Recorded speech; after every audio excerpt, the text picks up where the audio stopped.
Hello আমার দুষ্টুমিষ্টি বন্ধুরা, কেমন আছো তোমরা? আশা করি ভালোই আছো। তোমাদের জন্য নিয়ে এলাম আরও একটি মজাদার ভিডিও। আজকের গল্পটি শুনলে তোমাদের দাঁড়িয়ে যাবে, তাই গল্পটি শোনার আগে অবশ্যই হেডফোন ব্যবহার করো। চলুন মূল গল্পে যাওয়া যাক। কদিন হলে ঈশান তার এলাকার এক পরিচিত ভাইয়ের বাসায় আছে। বাবা মা সপ্তাহ খানিকের ছুটি কাটাতে সিকিম গিয়েছে। রওনা দেওয়ার দিনই ওর ক্লাস 10-এর টেস্ট পরীক্ষার শেষ দিন ছিল। বাসার কাছেই হওয়ায় ঈশানের বাবা মা তার ভাইয়ের বাসায় রেখে গিয়েছেন। ওদের সাথে অনেক দিনের পরিচয় ঈশানদের বাসায়।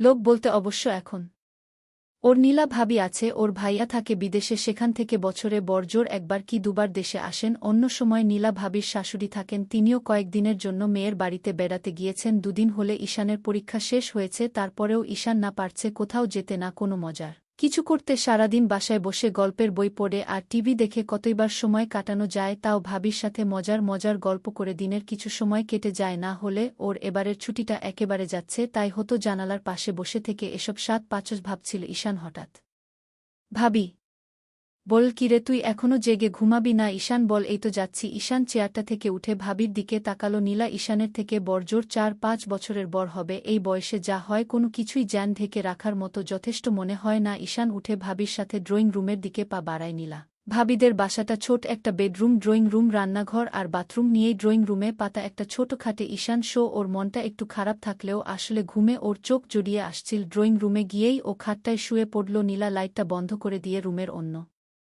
পাশে একটা সোফায় বসে টিভিটা ছেড়ে সাউন্ড কমিয়ে দিল। সে অনেক রাত পর্যন্ত টিভি দেখে। ঈশান প্রথম দিন থেকেই দেখে এসেছে টিভিটা ঈশানের দিকে পিছন ফিরানো, তাই এর আলো বিছানা থেকে সোফায় বসে থাকা নীলাকে পরিষ্কার দেখতে পাচ্ছিল। ঈশান ওদিকে আরও কিছুক্ষণ তাকিয়ে থেকে একটু পরেই ঈশানের চোখে ঘুম নেমে এল। সে ওপাশ ফিরল। গভীর রাতে ঈশানের ঘুম ভেঙে গেল। নতুন জায়গায় আসলে প্রায়ই তার এ সমস্যাটা হয়। চোখ খুলে সে দেখল ভাবি এখনও সোফায় বসে টিভি দেখছে। টিভি থেকে আসা আলো নীলাকে দেখতে অপরূপ সুন্দরী লাগছিল। টিভিতে যাই দেখাচ্ছিল ভাবি খুব অদ্ভুতভাবে তা দেখছিল। ঈশান বিভোর হয়ে তাকিয়ে রইল, তার মুখ দিয়ে একটা কথাও ফুটল না। অন্ধকার ঘরে টিভির আলো নীলাকে দেখলেও উল্টো পাশে খাটে শুয়ে থাকা ঈশানের জেগে ওঠা নীলার চোখে পড়ল না। নীলা কেমন যেন অদ্ভুত আচরণ করতে লাগল। বন্ধুদের কাছে অনেক শুনেছে সে এমন কথা, আজ নিজের চোখে দেখল। নীলা টিভিটা বন্ধ করে দিয়ে গুনগুন করতে করতে ড্রয়িং রুম থেকে বেরিয়ে গেল। ঈশান অন্ধকারে তার যাওয়ার পথের দিকে হতবাক হয়ে তাকিয়ে রইল। সকালে ঘুম থেকে উঠে ঈশান একটু ধাক্কা খেল। রাতের ঘটনাটা দেখার পর কখন যে সে ঘুমিয়ে পড়েছে টেরও পায়নি। সে বিছানা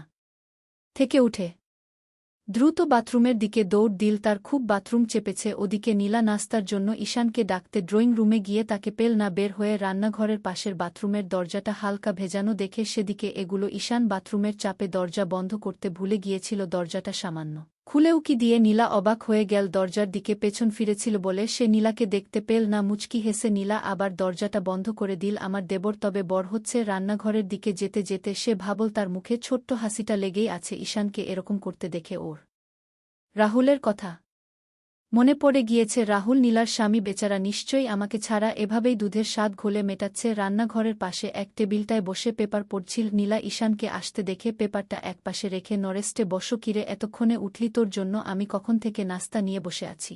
রাতে ভালো ঘুম হয়নি? এই তো একটু দেরি হয়ে গেল উঠতে। ঈশান একটা চেয়ার টেনে বসো। ভাবির দিকে তাকাতেও আজ কেমন সংকোচ হচ্ছিল ওর। নাস্তা খেতে খেতে নীলা ওর সাথে খুব স্বাভাবিকভাবেই কথাবার্তা চালিয়ে যাচ্ছিল। ভাবির সহজ ব্যবহারে ঈশানও একটু পরে স্বাভাবিক হয়ে হ্যাঁ রে, আমি বুঝতে পেরেছি তোর কেমন লাগছে। ছুটির পর এভাবে ঘরে বসে থাকতে হলে আমারও আগে অনেক খারাপ লাগতো। দাঁড়া, তোকে নিয়ে কাল কোথাও বেড়াতে যাব। ঠিক আছে তাহলে তো বেশ মজা হবে। বলতে বলতে ঈশান উঠে দাঁড়ায়। নীলা ঈশানকে বল, এখন যা, আমার রুমে গিয়ে বই পড়ে আমার অনেক কাজ করতে হবে। 3 নম্বর তাকে তোর প্রিয় সব লেটেস্ট বই আছে। ঈশান নীলার রুমের দিকে চলে যায় আর নীলা রান্নাঘরে তার বিভিন্ন কাজ নিয়ে ব্যস্ত হয়ে পড়ল। ঈশান নীলার রুমে গিয়ে সেলফ থেকে বেশ কয়েকটা বই বের করে নিয়ে পড়া শুরু করল। গল্প তার খুব ভালো লাগে। সারাদিন বলতে গেলে বই পড়েই কাটিয়ে দিল সে। এর এক ফাঁকে নীলা ভাবি একটু মার্কেটে গিয়েছিল। যাবার আগে ওর জন্য ডাইনিং টেবিলে খাবার রেখে গিয়েছিল। কোনোমতে কিছু খাবার মুখে দিয়ে আবার পড়ে থেকেছে সে বই নিয়ে। এভাবে কখন যে সন্ধ্যা হয়ে গেল টেরও পেল না সে। একটু পরে নীলা বাসায় এসে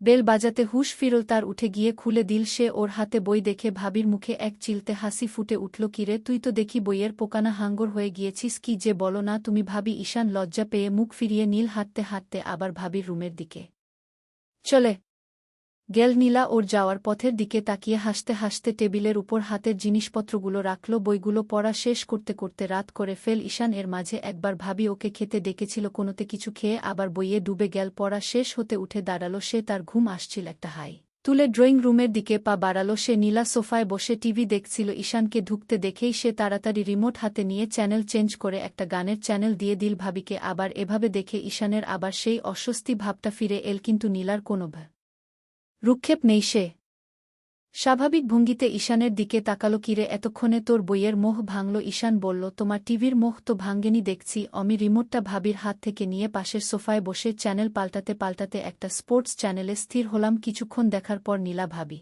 বিরক্ত হচ্ছে বুঝতে পেরে সে আবার চ্যানেল পাল্টাতে লাগল। হঠাৎ করে যা আসলো দেখে হা হয়ে গেল ঈশান। টিভির সাথে ডিভিডি প্লেয়ারে একটা ভিডিও চলছে। ও আসার আগে ভাবি তবে এই দেখছিল। এটা ভেবে ঈশানের গায়ের লোম দাঁড়িয়ে গেল। সে পাশের সোফায় বসা নীল দিকে তাকাল।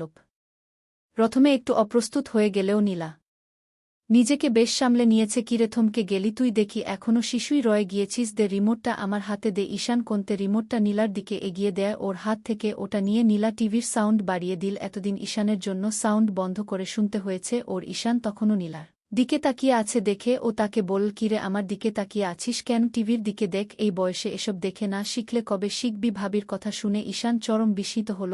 এবার টিভির দিকে চোখ ফেরাল ঈশান অবাক চোখে তাকিয়ে রইল টিভির দিকে। আগে ওর বন্ধুরা এরকম মুভি দেখার জন্য অনেক সেদেছিল, কিন্তু ও দেখেনি। আজ দেখে অন্যরকম ভালো লাগছিল ওর। তবে লোকটা কি করছিল বুঝতে কোনো কষ্ট হলো না তার। ভিডিওতে কখনো না দেখলেও বইয়ের পোকা ঈশান একবার তার এক খালাত ভাইজের বিষয়ক একটা বই পুরোটা লুকিয়ে পড়েছিল। ওটা পরে কতভাবে যে জ্ঞান অর্জন করা যায় তা জানতে পেরে সে আশ্চর্য হয়ে গিয়েছিল। ঈশান নীলার দিকে তাকিয়ে রইল। নীলা বলল, এই তুই আমার দিকে বোকার মতো তাকিয়ে আছিস কেন? ওদিকে তাকা। ঈশান তাড়াতাড়ি আবার টিভির দিকে চোখ সরিয়ে নেয়া শব্দ শুনে ঈশান চোখের কোণা দিয়ে নীলার দিকে তাকাল। ভাবির ভূত আচরণ দেখে সে অবাক হয়ে গেল। হঠাৎ মুহূর্তের জন্য টিভি থেকে চোখ সরিয়ে ঈশানের দিকে তাকিয়ে নীলা দেখল নীলার চোখ তার উপর পড়তেই লজ্জা পেয়ে চুপ করে রইল। ঈশান তা দেখে মুখে দুষ্টুমির হাসি ফুটে উঠল। কিরে, চুপ করে রইলি কেন? ভাবির কথা শুনে ঈশান অবাক হয়ে তার দিকে তাকিয়ে রইল, কিন্তু নীলা না দেখার ভান করে আবার টিভির দিকে মন দিল। নীলা এবার ঈশানকে বলল, শোন, ভাবির সাথে এত লজ্জা হলে কিসের দেবর তুই?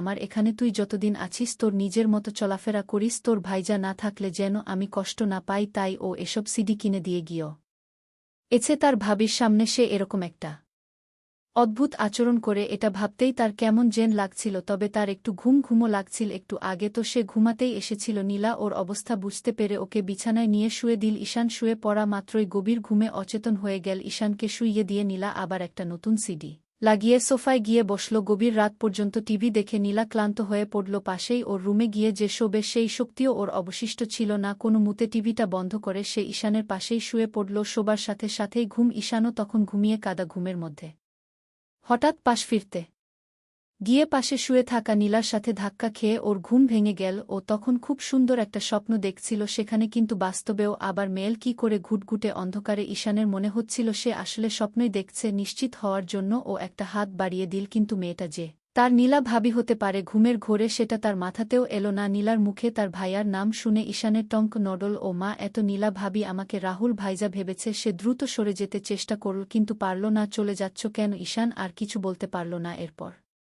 ভাবি অদ্ভুত আচরণ করতে লাগল। ঈশান বুঝতে পারল না নীলা ভাবি তাকে চিনতে পেরেছে কিনা। যাই হোক, রাতে ঘুম ভালো হয়েছে দুজনের। সকালে উঠে ঈশান দেখল তার পাশে নেই। সকালে নীলা উঠে ফ্রেশ হয়ে নাস্তা রেডি করে টেবিলে বসে আছে। ঈশান ফ্রেশ হয়ে টেবিলের দিকে যেতেই নীলা বলে, কি খবর দেবজি?